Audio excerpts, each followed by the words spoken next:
People somehow think that plant-based proteins are inferior to meat, and it is so superior. My father was able to assemble 22 patients. They were basically called the walking dead. They were so sick. 10 years later, everybody's alive. It could take 40 or 50 years to develop a soft plaque.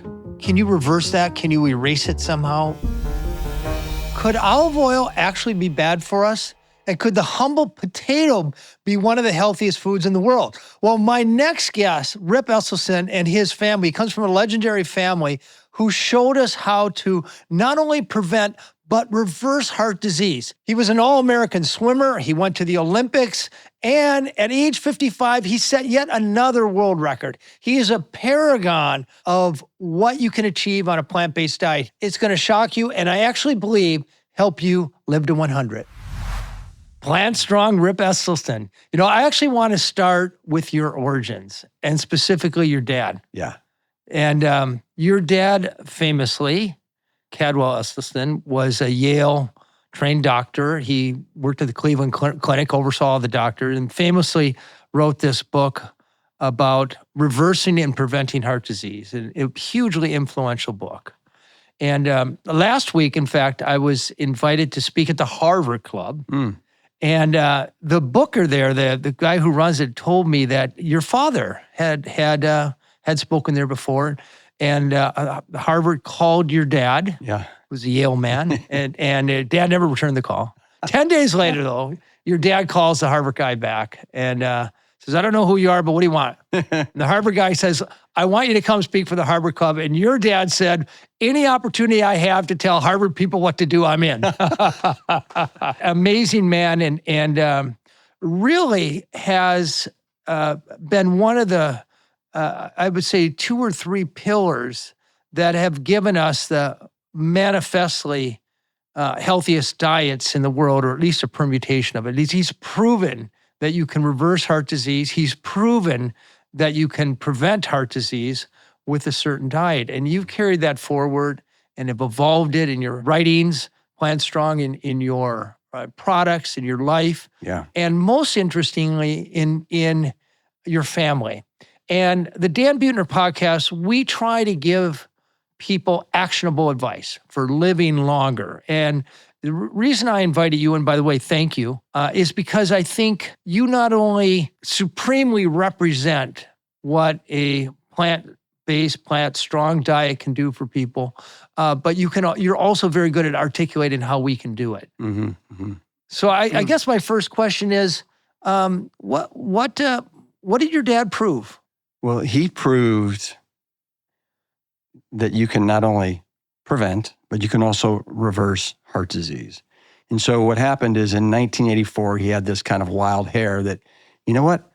I bet you that we can actually show that human beings can reverse heart disease. It really hadn't been done before. You know, Dean Ornish was on a parallel path on the other side of the country. And so we asked the cardiology department. My dad was a general surgeon. At Cleveland Clinic? At Cleveland Clinic. Yep. Specialized in the thyroid, the parathyroid, and breast cancer. But he figured that in his lifetime, he wouldn't be able to actually demonstrate that you could kind of prevent breast cancer. But he was convinced you could do it with heart disease. And by eating to save your heart, you'd save your breasts and all these other things. Twofer. Exactly. So, and it just so happened that one of my best friends in the whole world, a guy named David Sheldon, his father was the head of the cardiology department at the Cleveland Clinic. Wow. So they knew each other. And so my dad basically said, "Hey, you think there's any way that you could give me some of your patients that have been turned down for a 3rd or 4th, bypass operation, 18th stent, something like that." And so over the course of a year and a half, my father was able to assemble 22 patients. They were basically called the walking dead, right? They were so sick. Half the men had what's called end-stage heart disease, which means you've got basically under 1 year to live. Wow. And that's because their arteries are so clogged usually, or? Systemically, they're just overrun with plaques and cardiovascular disease. So here's the really nifty thing that my father did, is he devoted every other Monday to seeing these patients. They'd have to come to him. They would have to keep a food log of everything that they ate. He'd weigh them in, do their blood pressure, do a lipid draw to see what's going on with their cholesterol levels. They weren't reporting to a nurse practitioner or a dietitian. They were reporting directly to him. And so he kept them underneath his wing, not for 6 months or a year, 5 years. They saw him every other week. And he's having them eat a plant-based diet, right? He's having them eat a whole food, plant-based diet with no added oils. And also, and this it sounds very extreme, but remember the demographic that we're dealing with here. No nuts either, right? So no oil, no nuts. I mean, yes, they were getting fats from their whole food plant-based and flaxseed meal and chia seeds and things of that nature. But 5 years later, everybody's alive. 10 years later, everybody's alive. Wow. 15 years later, everybody's alive. And after 5 years, he's like, you know what? I feel pretty good now. We're going to move you to once a month instead of twice a month, right? And then after 10 years, it was basically twice a year. Let me just recap this. So you have people who have 1 year left to live because of cardiovascular disease, and they completely get rid of the standard American diet, and they eat a whole food, plant-based diet with very low oil, and they go on to live another 15 or 20 years. 15, 20 years. And then because they've died, right? Most of his original patients have died. Yeah, that was 40 years ago. That was exactly. But when they did die, they didn't die of cancer and they didn't die of heart disease. Other, ailments when you're up into your late 80s and early 90s. So pretty darn remarkable. And I want to say this about my father's research, because I think it's very poignant considering where you're trying to go with your podcast and give people tips on longevity and health span and all that. So he did a follow-up study. I mean, he's counseled literally hundreds, if not thousands of people, right? And he did a follow-up study that was printed up in the Journal of Family Practice in 2014. He wanted to see how basically 198 patients that he had counseled had done 3.8 years later. Let's just call it 4 years later. And of 198 people, how many do you think were adherent after, let's call it 4 years? And these are people that have heart disease. Yes. Well, I know that in a general population, you would probably get 3 or 4%, but these people were facing a death sentence. So I'm guessing they were way more motivated than the average. You're right. 89% were adherent. So 177 of the 198. The 21 people that were not adherent, so of those 21 people, 67%, 13 of the 21, had another cardiovascular event or had died over the course of those 4 years. This to me, and I want your listeners to hear this loud and clear, of the remaining 177, one individual had a small stroke. That's it. 99.2% of the people that were adherent and compliant to the whole food, PlantStrong, minimal oil, all that stuff, 99.2% went along sailing fine. That's amazing. And what I want to compare that to make a very, I think, important point for your listeners is this.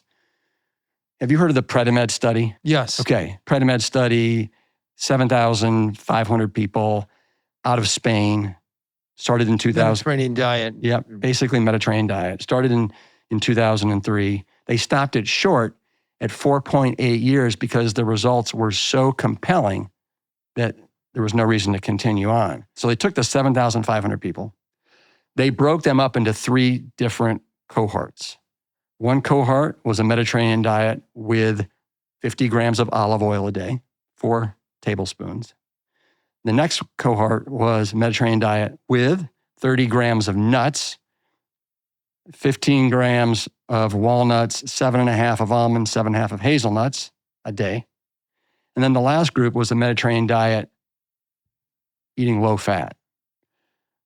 And the low fat was basically 30% of calories. Now, what we discovered is that the low fat group actually was consuming 39% of their calories from fat, not 30. Now, I say that because at the end of 4.8 years, And here's, in order to qualify for the study, the average age was 67 years old. You had to have risk factors, like you had to have a BMI 30 or over. You had to have... Which 70% of Americans do. That's true. You had to have 50% had elevated cholesterol. 2/3 had high blood pressure. So you're pretty much talking about an average 67-year-old American. Exactly. So this is what happened after 4.8 years. You compare the Mediterranean diet with oil or nuts or 40% fat, you're still coming down with heart disease, with diabetes. It is not preventing and reversing this disease whatsoever. And it's the number one killer of men and women in this country. You know that. Conversely, you look at my father, 100% adherence, and you're not going to suffer any more cardiovascular disease. So we know how to halt and arrest this disease if people are willing to do the work. Yes. It's no fun to do the work. And most people, if you tell them they got to do work, breakfast, lunch, and dinner every single day of the week, on Sundays and holidays too, they're just not going to do it. So can you give us a diet that'll get us most of the way there? I often say that perfect is the enemy of good. Yeah. What would be a good diet, a good plant slant diet that you think is going to solve the lion's share of the problem? For the Americans that don't have heart disease, it's eat PlantStrong. Just wherever you can, eat more whole grains, eat more fruits, eat more vegetables, eat more, you and I love them, beans, right? Yeah. The problem is right now, most Americans aren't even consuming 2 servings of fruits and vegetables a day. We are so plant weak as a country that it's really sad. And you know the numbers as well as I do. 60% of America's calories are coming from ultra-processed foods. Right. Right? We eat 240 pounds of meat a year. But why is meat bad for us? I mean, we have evolved. We're species evolved having eaten meat. There's a big carnivore movement on the internet reminding us that we need to build muscle. Muscle mass is associated with longevity. Meat is a whole protein. Why shouldn't we be eating meat? Well, I would tell you that meat is a weak food. And we have all been trained and habituated into thinking that meat is a great source of protein and it's manly and it puts hair on our chest, especially men. But when you kind of look at it a little deeper, what you'll find out is that, meat is loaded with saturated fat. It's loaded with dietary cholesterol. It's loaded with heme iron that's oxidative in nature. It is loaded with something called carnitine. There's a guy, Stanley Hazen, out of the Cleveland Clinic, 2013, did an amazing study in conjunction with the cardiology department that showed that they took 4,000 people, and the omnivores, when they ate meat, their bugs in their gut produced a byproduct. They loved it, and they belched out a little byproduct called trimethylamine, TMAO. And then that gas goes to the liver, and then it got turned into trimethylamine oxide. And it's this hellish gas that basically takes your LDL cholesterol and actually carries it and burrows it down even deeper into your artery walls. And the cool thing here, vegetarians and vegans, because they had a different type of bug in their guts, didn't produce any of the TMA that gets converted into TMAO. So that's another thing that most people don't know about, trimethylamine oxide. And it's in meat, it's in dairy, it's in eggs, it's in fish, right? I mean, it's like this hidden disaster of a molecule. So, just to play devil's advocate, the Adventist Health Study, which followed 103,000 people, found that the meat eaters, to your point, had the shortest lives. The lacto-ovo vegetarians, the vegetarians who eat cheese and eggs, they had the second lowest life expectancy. The third lowest life expectancy were the vegans. People don't eat any animal products at all. The people who were living the longest were the pescatarians, as defined by being essentially 100% plant-based, except for up to 1 portion of fish per day. Mm-hmm. You can almost always find a study that supports a point of view. How do you reconcile these other studies that sort of point to moderate amount of animal products actually might be protective. I think, Dan, there's a basic truth, and that is that saturated fat is not necessary, and it's an abundant. I mean, the number one source of saturated fat in the American diet comes from cheese. Red meat, chicken, fish have anywhere from 40, 30, and 20% saturated fat, respectively. And so if you're going for, I think, the healthiest diet, and that's what PlantStrong, it's the healthiest diet, then depending upon where you are on your health journey and what maybe your genetics show, sure, maybe, some meat and some cheese and whatever are going to be fine every once in a while. But if you've had a shot across the bow, like some of my father's patients, I think it's incumbent upon you to do everything you can if you want to continue to live to be kind of hardcore. Yeah. And here's the thing, Dan. I'm a hardcore kind of person, right? I mean, I'm kind of like all or nothing, right? In most of the things I do. And so I want to give people the benefit of the doubt. And I want to let them know, listen, if you want to do everything you can to prevent heart disease, type 2 diabetes, Alzheimer's. Do you have friends that have come down with dementia or Alzheimer's in the last 5-10 years? It is so godly sad and unfortunate to see these people lose their minds. I've spent the last 25 years identifying places around the world where people live the longest, so-called blue zones. And where people are actually making it to 100 at the highest rate, it's not because they're trying. It's because they live in an environment where health ensues, where health comes naturally. And perhaps one of the most important characteristics of a healthy environment is clean air. In fact, if you live in a place where air is the worst, it can shave as much as 5 years off your life. That's why I've been paying attention to Air Doctor. Air Doctor uses medical-grade filtration to capture ultra-fine particles and airborne pollutants that many purifiers miss. And I like it that it actually monitors your air quality in real time and adjusts automatically. We talk a lot about food, movement, and connection when it comes to longevity, but the air you breathe is an important ingredient too. If creating a healthier home is a priority for you, Air Doctor is worth a look. Go to airdoctorpro.com and use the promo code LIVEBETTER for savings. Head to airdoctorpro.com and use the promo code LIVEBETTER to get up to $300 off today. Air Doctor comes with a 30-day money-back guarantee plus a 3-year warranty, an $84 value. Free. Get this exclusive podcast-only offer now at airdoctorpro.com. That's airdoctorpro.com using the promo code LIVEBETTER. I've spent my life exploring the world, not chasing adrenaline, but meaning. From the blue zones of Costa Rica to the highlands of Sardinia, I've learned that adventure isn't about going further, it's about going deeper. That's why the Defender caught my attention. It's not just built for the toughest roads, it's designed for people with a purpose. A vehicle capable of great things like the people who drive it. When I'm planning a new expedition or just heading up to my lake place, I want something that feels as durable and capable as the journeys themselves. The Defender, whether the 2-door 90, the 110, or the 8-seat 130, gives you the confidence to explore wherever your path leads. Because adventure isn't just about conquering the landscape, it's about connecting with it. Explore the Defender at LandRoverUSA.com. The Alzheimer's Association itself has published that about 50% of dementia is avoidable. And one of the things they recommend is a whole plant-based diet. But what I want to get to here, Rip, you're a champion swimmer.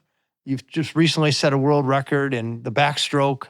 You're a professional triathlete. You're 3 standard deviations from the norm. You're an outlier human being. I've seen you play pickleball. I've been destroyed by you at pickleball. But what I think about when I publish books and when I do my Netflix series, I think of the average American. Yeah. I think of somebody working in an office building in Philadelphia, or I think of a housewife in Iowa, or I think of, somebody walking in a shopping mall in Sacramento, California. And I like to tell people, what can you reasonably do with some specificity?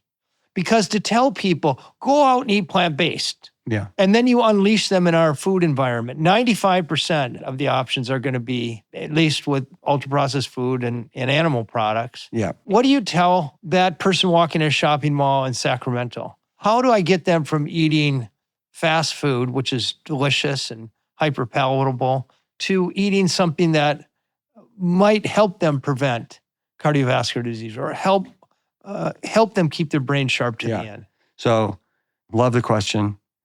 And my answer is, it's the exact same thing that I did when I got a bunch of Texas male firefighters to do this back from 2003 to 2009. And keep in mind, these Texas firefighters, a meal wasn't a meal if it didn't have 3 to 6 ounces of some sort of meat, preferably deep fried meat on it for breakfast, lunch, and dinner. So what we did is we just PlantStrongified their favorite foods. So instead of a burger dripping with cheese and bacon, we would do a black bean burger with sauteed mushrooms, sauteed onions on a whole grain bun, right? And I can see that. And they absolutely adored it. They loved it. What does every American love? They love pizza. So I can't tell you how many times we would order out pizza. But one of the great things about the firehouse is we have some downtime. So we would make our own whole grain crust, and then we'd throw on either a hummus or a clean red sauce or a pesto sauce, and then we'd litter it with every incredible vegetable you can think of. Sun-dried tomatoes, artichoke hearts, kale, black beans, roasted corn. I mean, the sky's the limit there. And now you're getting to eat 4 or 5 slices instead of 2 or 3 because that cheese, it always fills you up, and the pepperoni and all that stuff. And then one of the favorite food groups of the Texas firefighter is fajitas, right? They love fajitas. So we would, instead of using beef fajitas, we would do either butternut squash or tofu or tempeh. And then we do that, and instead of frying up the onions and the bell peppers in Crisco or oil, we would just use veggie broth, right? Or water or something like that. We'd have it in corn tortillas instead of flour tortillas that have so much, oil and crap in them. And then we'd put on the guacamole and the salsa, and they absolutely adored it. So what I tell people is figure out, depending upon your ethnicity and what foods you love, take them. And then figure out how to PlantStrongify them. All right. Now, papal dome of honesty here. If you went back to that firehouse today, 15 years later, how many of them would be eating whole grain pesto pizza and bean burgers as opposed to what they were eating? Well, none of those guys are there anymore. They've retired. All right. Yeah. How about breakfast? Give us a breakfast that somebody who's used to eating eggs and bacon every day. Yeah. What are you going to suggest they eat for breakfast that they're going to actually like? I wouldn't want to make them feel bad, but I would let them know, hey, that bacon, it is considered a class 1 carcinogen. Yeah, everybody knows. Okay. Right. So for breakfast, I would say, you know what? Do you love oatmeal? Because there's oat groats, there's steel cut oats, there's old-fashioned oats. Find out which iteration you love. And then I throw on some walnuts, throw on sliced banana. I'll throw on blueberries. I always do at least 4 pieces of fruit on top of my cereal bowl. So find 4. Frozen's fantastic. I love frozen mangoes, frozen raspberries, frozen strawberries. I like that. Yeah. I mean, and just about everybody loves it. I have people that I can't stand oatmeal. I can't stand it. It's too slimy, right? So I would tell you then, do you like pancakes? Because we can do pancakes and waffles all day long. Do you like toast? Let's get a whole grain toast and then let's smear some avocado on it. Do some avocado toast. So to me, there's all kinds of options there for breakfast. For lunch, one of the things that I dig, have you ever been to Sweet Greens? You kind of build your own bowl as you go along, and it's something I tell people you can do at home pretty easily. So you start with greens. Green leafies are one of the healthiest food groups out there. low in calorie, high in nutrients, nitrates, fiber, all this stuff. Most Americans aren't eating green leafies. Spinach, kale, arugula. Did you mean to say things. nitrates? I thought nitrates were bad for us. They are in bacon. This is a different type of nitrates. I see. Yeah, in green leafies. And what happens is you chew those green leafies and those nitrates get turned into nitrites downstream, and they join your nitric oxide pool that's blowing out of your endothelial cells, and it allows your vessels to be slippery. Like, does that make the room stink? Just kidding. No. But it allows your vessel. I mean, we have 65,000 miles of vessels coursing through our bodies. And the innermost lining of every one of those is the endothelium, right? And it is the largest endocrine organ on the human body, the endothelial cells.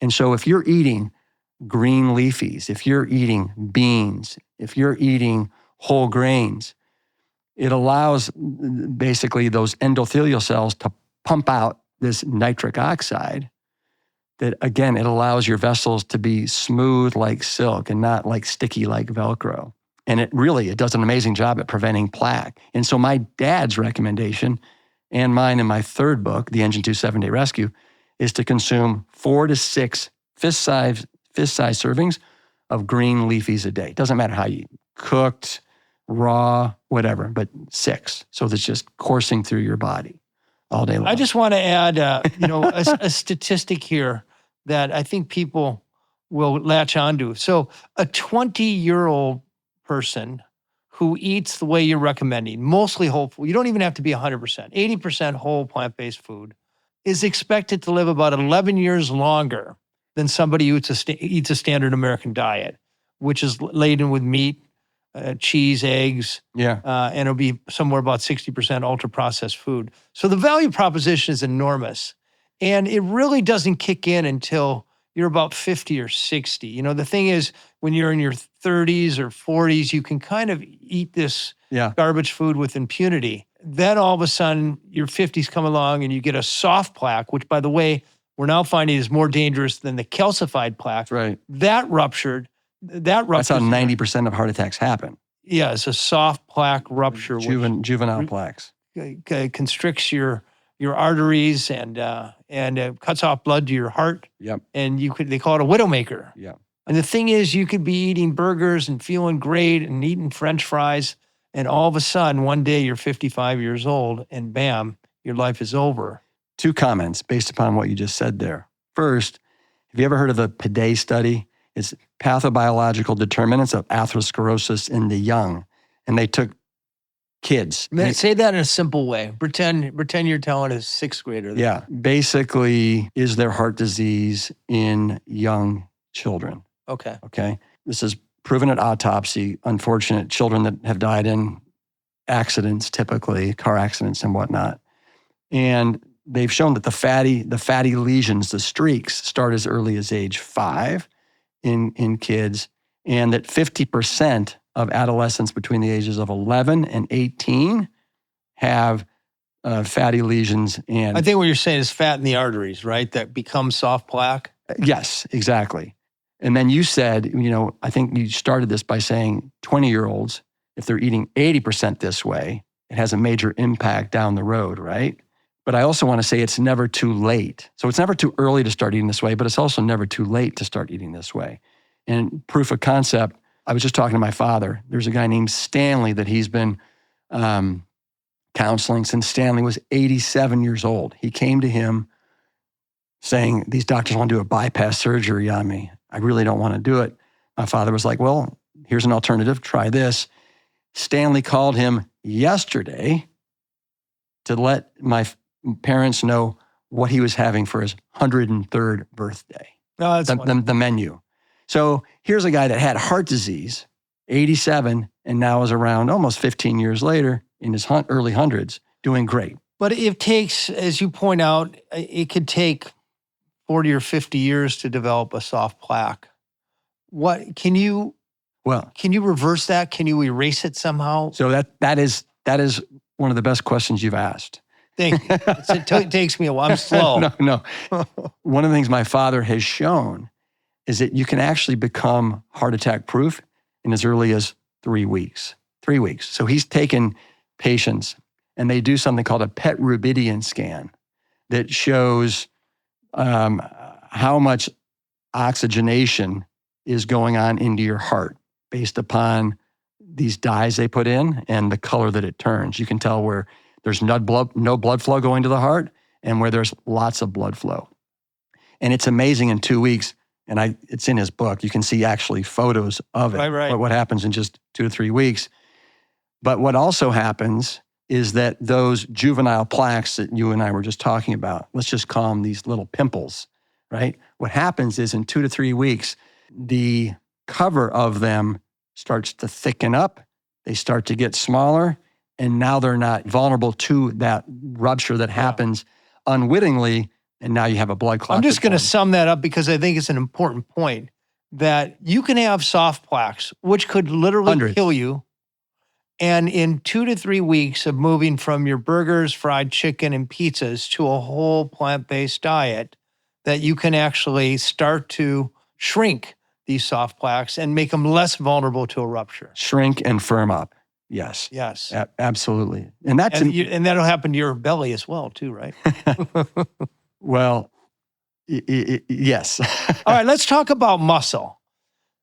So the general belief, and this is increasingly prevalent, is that to build muscle, you need to eat meat. And you're a pretty fit guy. I can see your biceps there. When's the last time you ate meat? 2001. 2001. So now and I've been eating basically PlantStrong, whole food plant-based since 1987. But I did a triathlon on the island of St. Croix 11 years in a row, and I gave myself a present of having a cheeseburger at Cheeseburgers in Paradise after the Beauty and the Beast triathlon. You can be forgiven. And so I did it, I'm being honest here, did it in 2001. But the point I'm trying to make here, Rip, is that you don't have to eat meat to build muscle. Yeah. How can I eat 100% plant-based and still build muscle? Well, I think the most important thing if you're trying to build muscle is you need to hit the gym. That's the number one thing. Number two is, yes, you need to make sure you're getting an adequate amount of protein, but there's absolutely, I don't think, any reason to overdo it. So you and I, let's just say you and I are both 180 pounds. That's about right. Okay? And so 180 pounds, according to the World Health Organization, you and I should be getting 81 grams of protein a day. It's an absolute snap to do that, eating whole food plant-based. Give me some specific. Tell me 3 plant-based foods that'll get me to 81 grams and the amount. So 1/3 of a can of black beans is 7 grams of protein. All right. 1 piece of Ezekiel 4-9 toast is 7 grams of protein. 1 2-ounce serving of whole grain pasta is anywhere between 7 to 9 grams of protein. That's surprising. And 2 ounces is a very, very small amount. And so somebody like you or I, or somebody that's going to the gym and trying to build muscle, what do we also inherently do because we are training? We also eat a little bit more. And so like I calculated my protein intake the other day, just because so many people were asking. I got 118 grams in the other day.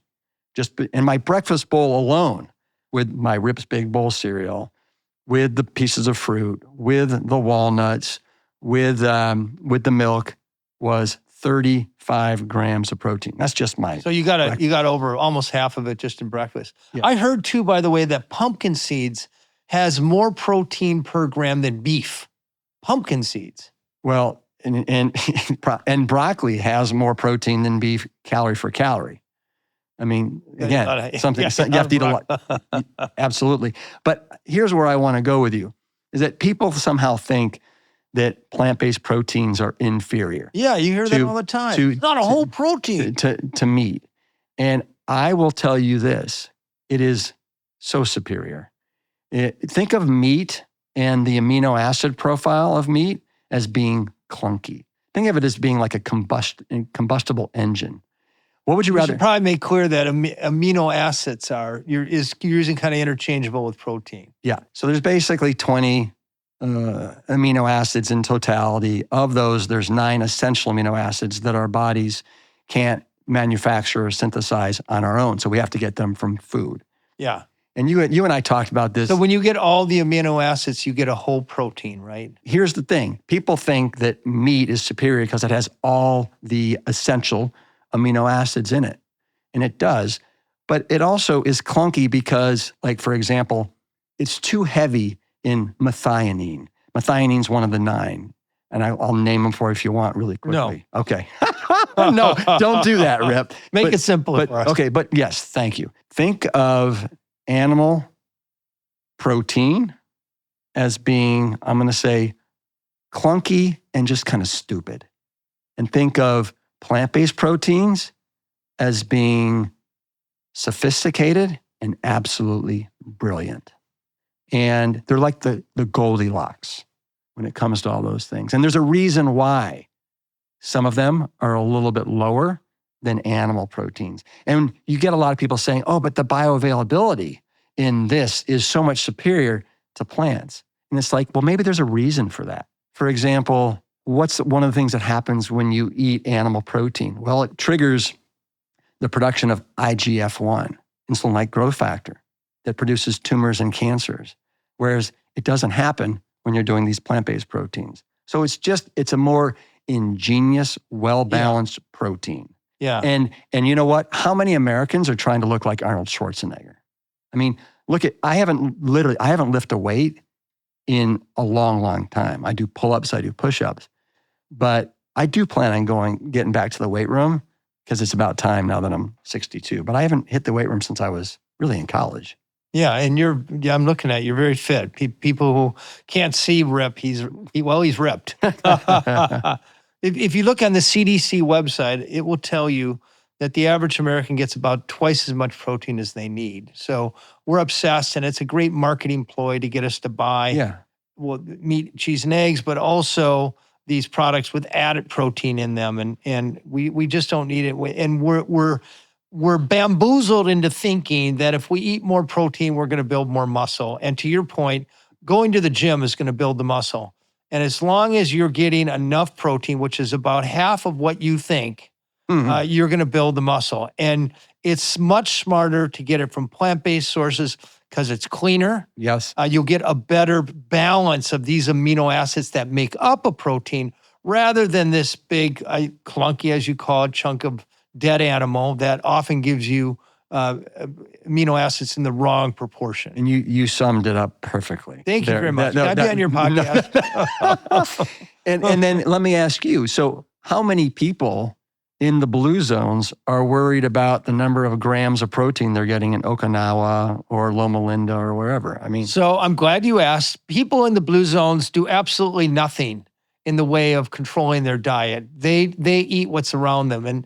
And the core insight from blue zones is don't try to change your behavior because you'll fail. 97% of people who get on diets fail those diets. Something like 87% of people who start a new exercise routine fail within 2 years. So people in blue zones are eating mostly a whole food plant-based diet, which is to say whole grains, greens, nuts, beans, tubers like sweet potatoes. Yeah. Not because somebody's telling, not because they read a book, but because those are the cheapest, most accessible ingredients. And those are the ingredients that grandma has learned how to make taste maniacally delicious. They eat it because it's delicious. But the other side of that, in all honesty, is during celebrations, they'll eat meat. The meat is not industrial raised. It's the animals with a name that had a good life. There's sort of a Faustian bargain that the human and the animal make. Animals protect it, fed, treat it well, and then at one day, it ends up on a festival platter. But I will say, and this is where all my books are plant-based, and I'm a big believer in eating a whole plant-based diet. But I can't ignore the fact that in these places where populations are living a decade longer than we're living, And that's at our age, by the way. Life expectancy at age 60 in blue zones is 10 years longer. They do eat meat. They eat about 20 pounds of meat a year compared to our 240 pounds of meat, which is equivalent to about 5 times per month. So I sort of bring you on as kind of the extreme example here of 100% whole food plant-based to show that, by the way, if I had to pick a carnivore diet, 100% whole food plant-based, 100 times out of 100, I'd pick the whole plant-based food. But I'm not ready yet to judge or malign or even necessarily tell somebody who's eating a little bit of meat, once a week, that it's going to shorten their life, at least not from my research. Yeah. I think what's interesting, especially in this country, maybe it's in stark contrast to what's going on in some of these blue zones, is the amount of excessive non-essential calories that Americans are consuming every single day.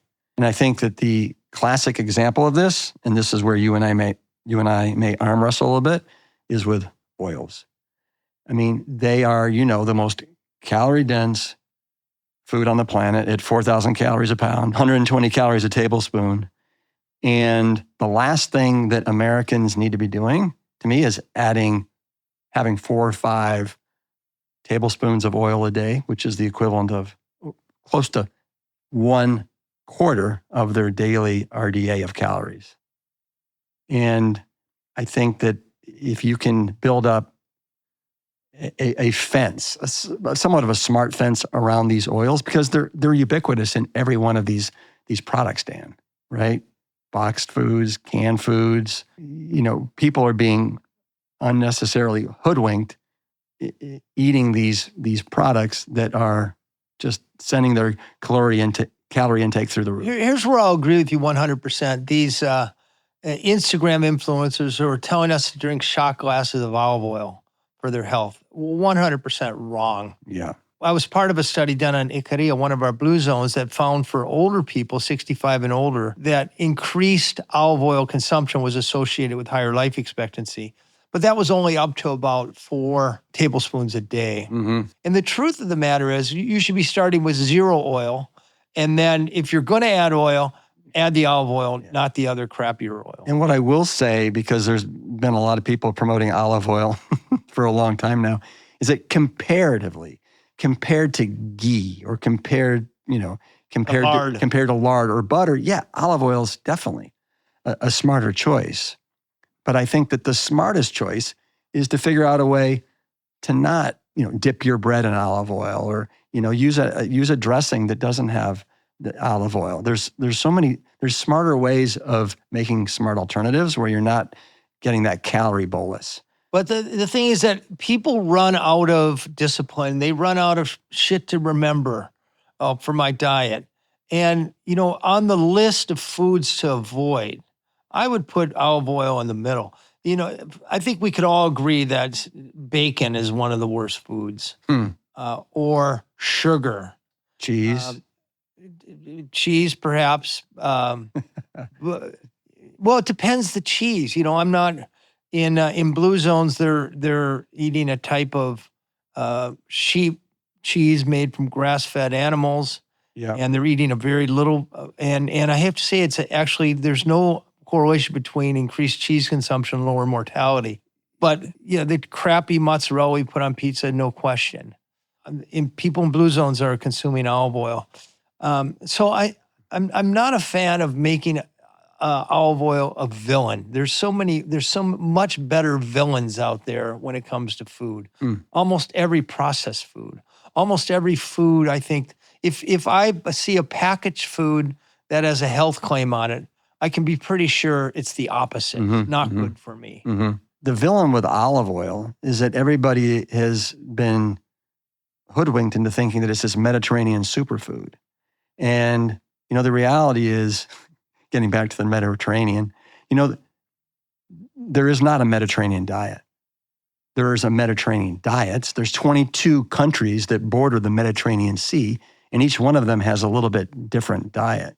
And so the Mediterranean diet has been encapsulated to be, and it's now this $1 billion kind of industry that people they're selling hummus, it's the Mediterranean, the olive oil, and I think it's kind of gone off the rails a little bit. What are some of the foundational principles of it? It's fruits, it's vegetables, whole grains. The original olive oil, wine. The original Mediterranean diet actually goes back to Crete in the 1940s and 50s, post-war, super poor, and they were fruits, vegetables, whole grains, beans, olive oil, and fish, right? And wine. I don't know about the wine. I do. It comes from the 7 country study that followed men age 45, groups of men from as far north as North Karelia, Finland, to as far south as Crete, but also included 3 areas in Italy, 2 in France. And it found the farther south you went in Europe, where the food went from being dairy and meat largely, like you see in Finland, to more whole grains, greens, beans, fruits, red wine, olive oil, that those populations weren't dying of cardiovascular disease at anywhere the rate of the people in the north. Ansel Keys did that stuff. I don't know. I just, the cluster of foods is very consistent in all Mediterranean areas, and they all include olive oil, and they all include wine, except for the ones in the Maghreb, but they don't live very long, Northern Africa. So I know we're kind of getting stuck on this, and I'm not stuck. And it's my. I'm very clear. And it's my fault. But here's the thing. When I ask people, what is it that you find so exciting about olive oil? By the way, Rip and I, before the podcast, we agreed we're going to arm wrestle over this point because we basically agree on everything else. But I'll tell you what it is. It makes plant-based food taste delicious. And when you're competing with a world of burgers and fries and pizzas and fried chicken, that it's almost impossible to sell to the average population, the average American, to eat vegetables unless you make them tasty with olive oil and with herbs. I know you say I can put herbs on it, make it taste good, but it just tastes better with olive oil on it. I just hate the idea we have to take that away from people. Absolutely. If you need your tablespoon of olive oil to make that go down, fantastic. Good. I just want people to understand, and Dan, I'm finished this point. So vitamin E, people say that it's loaded with vitamin E. Well, you know what? Actually, 1 tablespoon of olive oil has 1.8 milligrams of vitamin E. 1 cup of cooked spinach, 7 calories, has twice the amount of vitamin E. You can get all your vitamin E in boatloads better, less calories from vegetables. Let me just say you win this debate, and I'll tell you why.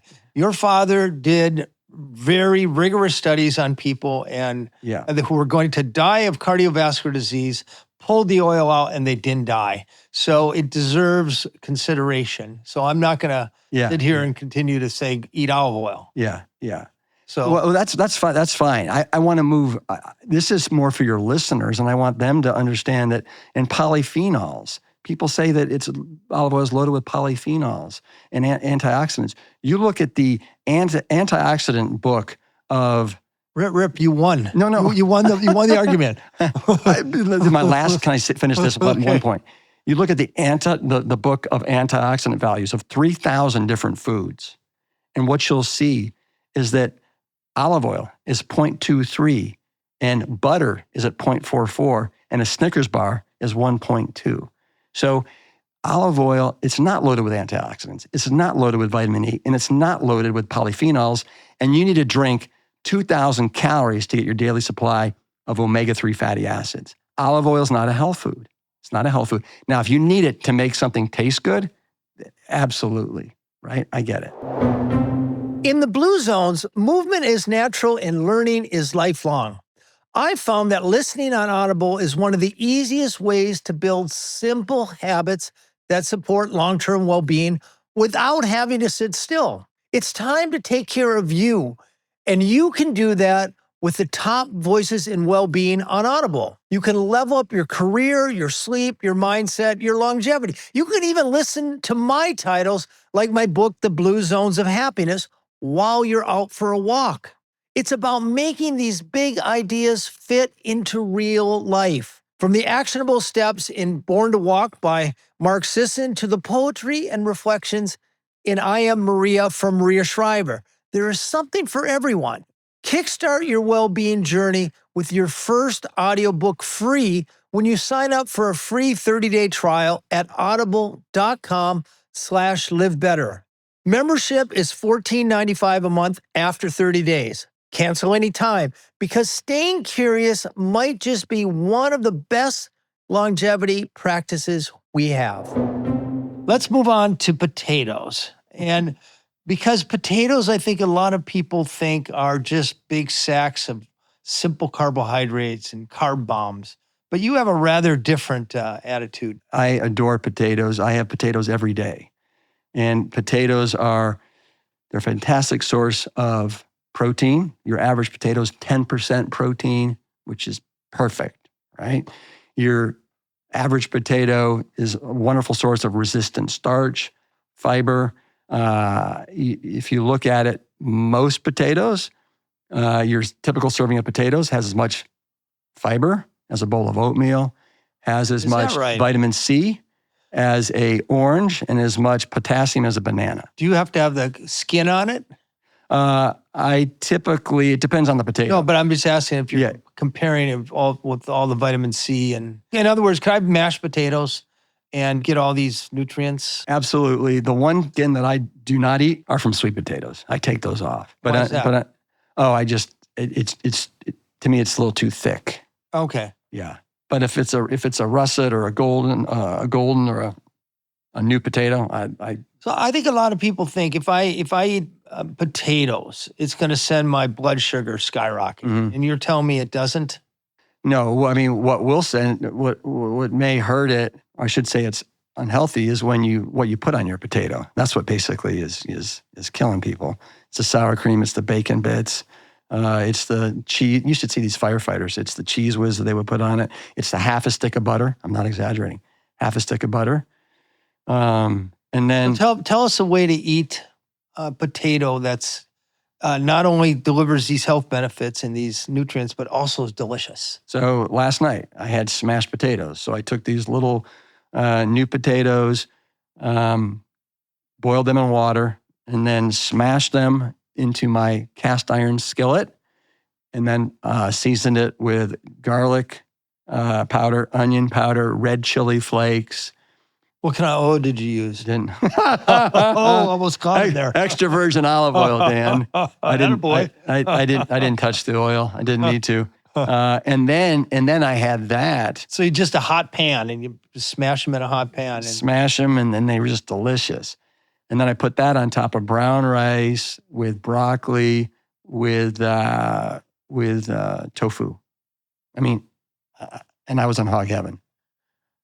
Where was the hog in that? I was in kale heaven. Yeah. God, that was my bad, wasn't it?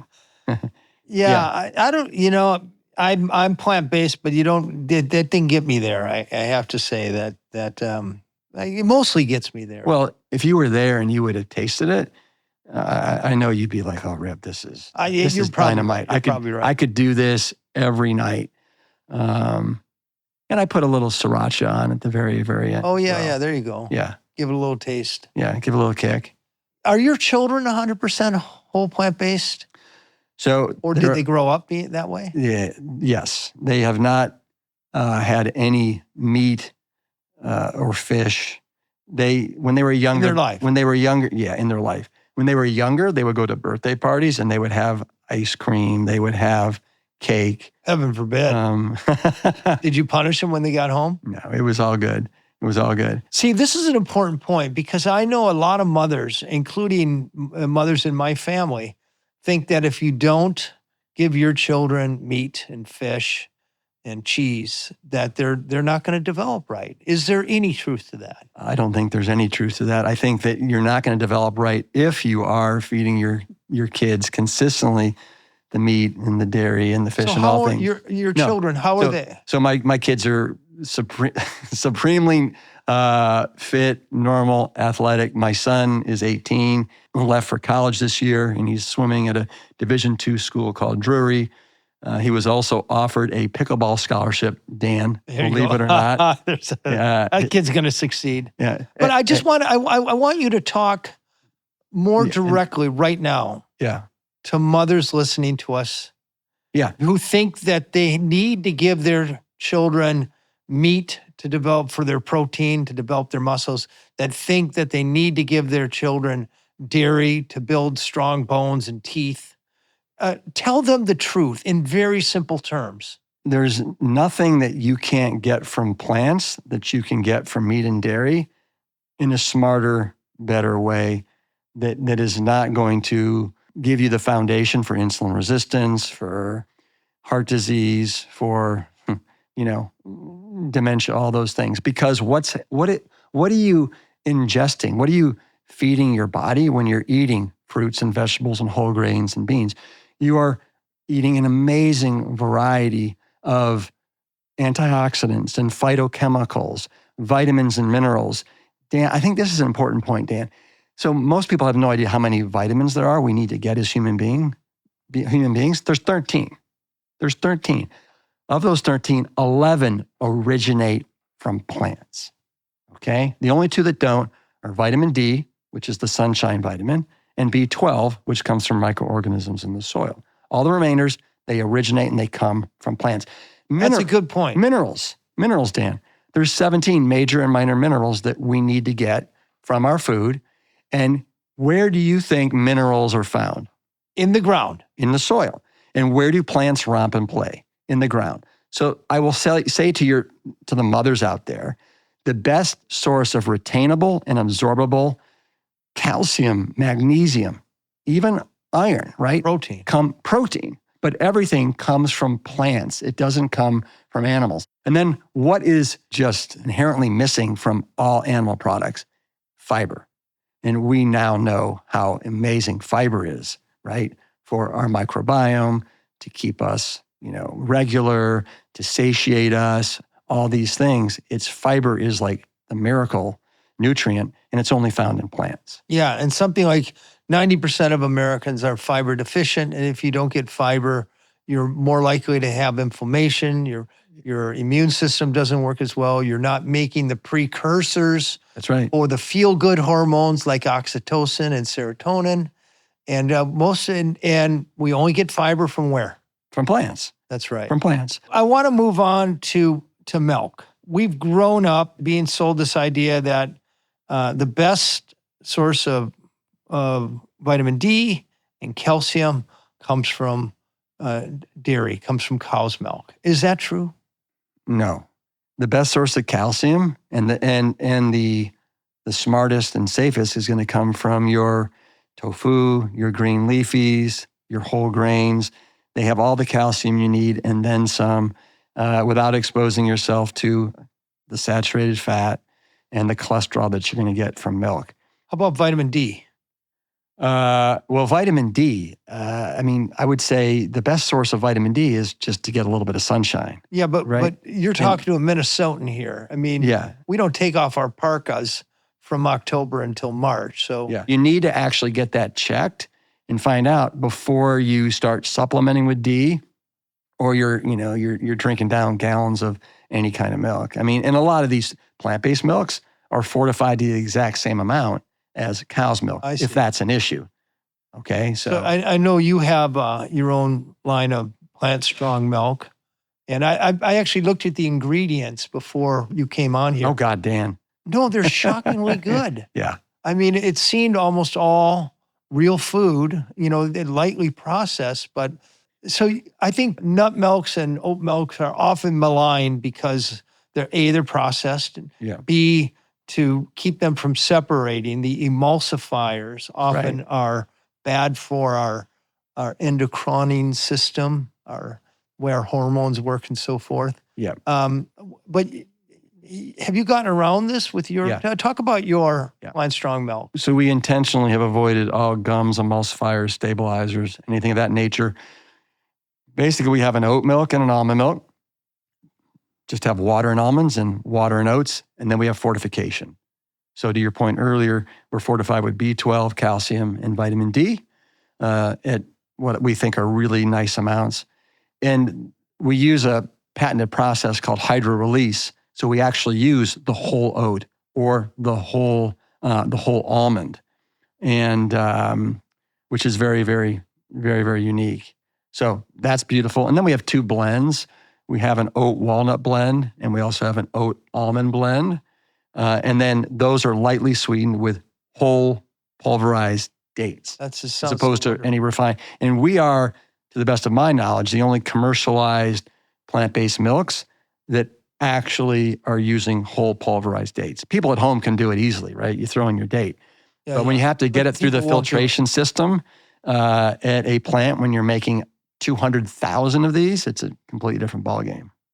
And you're in Targets, I saw on your Instagram. Right. All Target stores? No. So we're doing a small test in 150 Target stores, in 250 Walmart stores. And then, of course, we're in Whole Foods nationwide.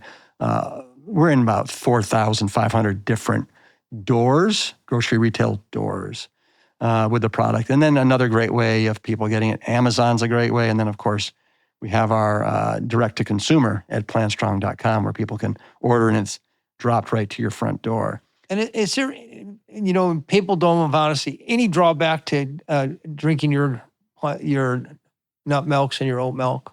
No, to me, they are as ultra clean and real as it gets. So, no. That's why I've developed this whole food line. It's not just milks. It's cereals, it's granolas, it's pizza crust kits, it's heat and eat chilies and stews.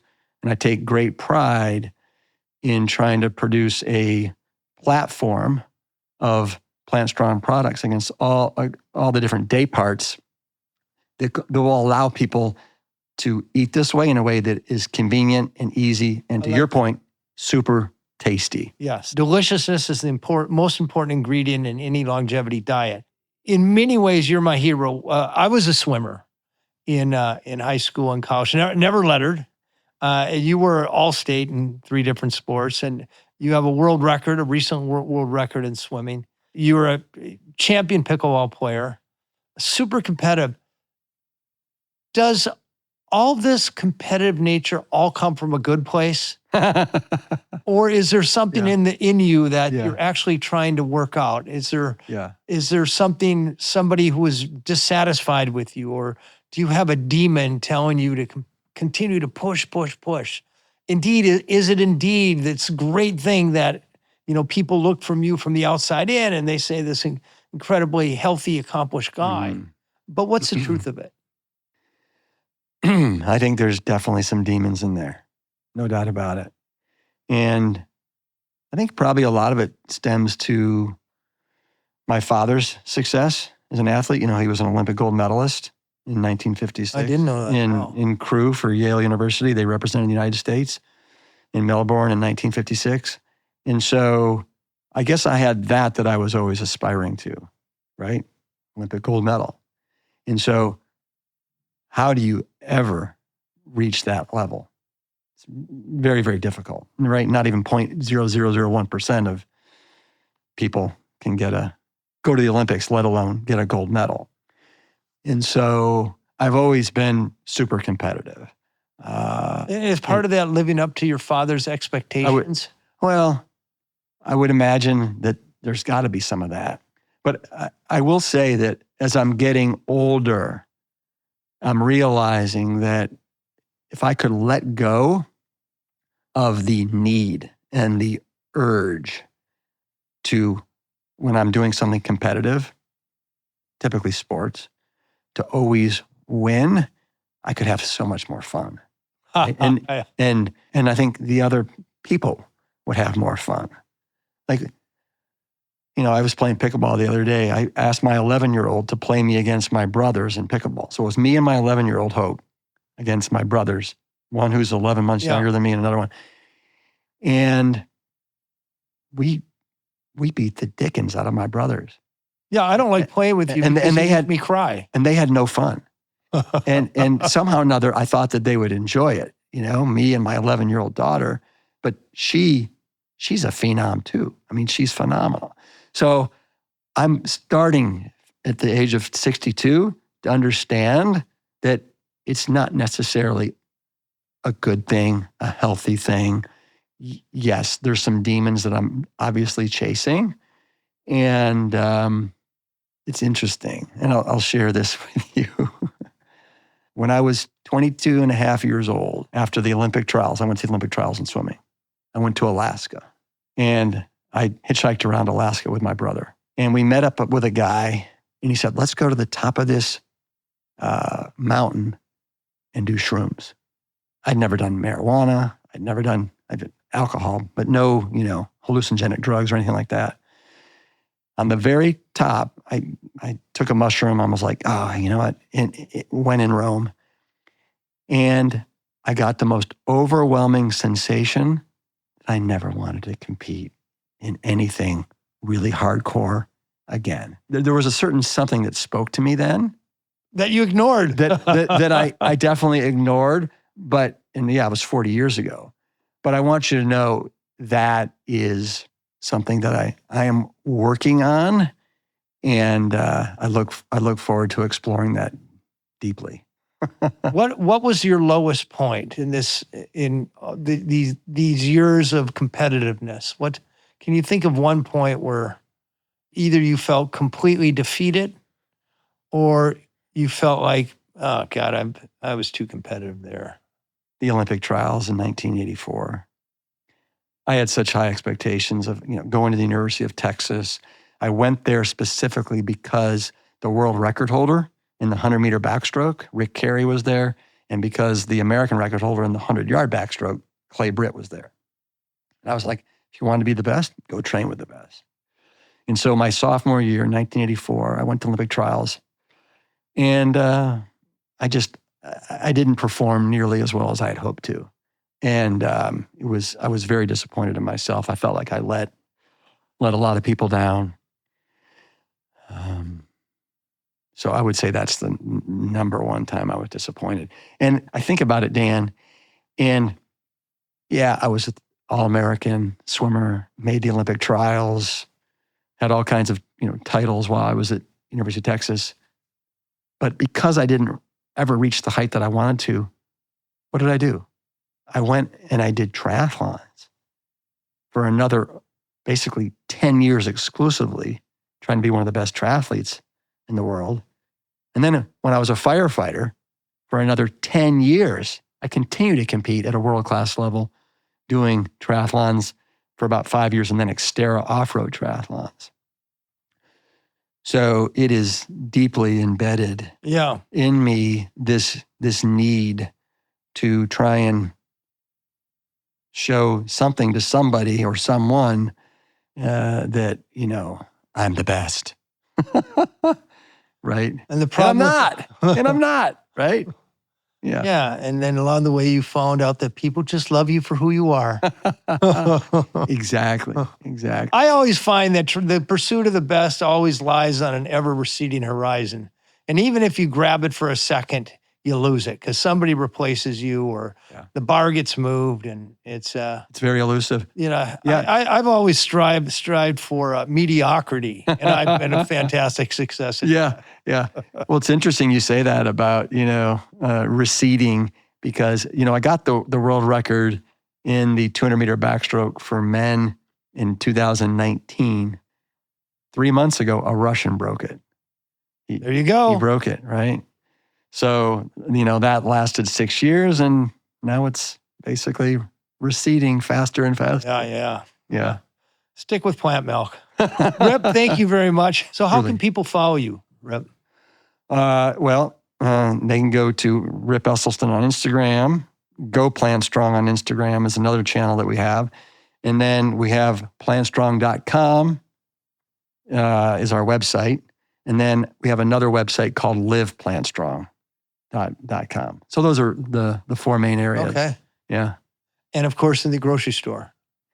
Many grocery stores as well. Yeah. Rip, you're saving lives. You're making people's lives better. You've made our lives better. Thank you very much. Dan, I appreciate it. Thanks for having me on the podcast. We'll see you when you're 100.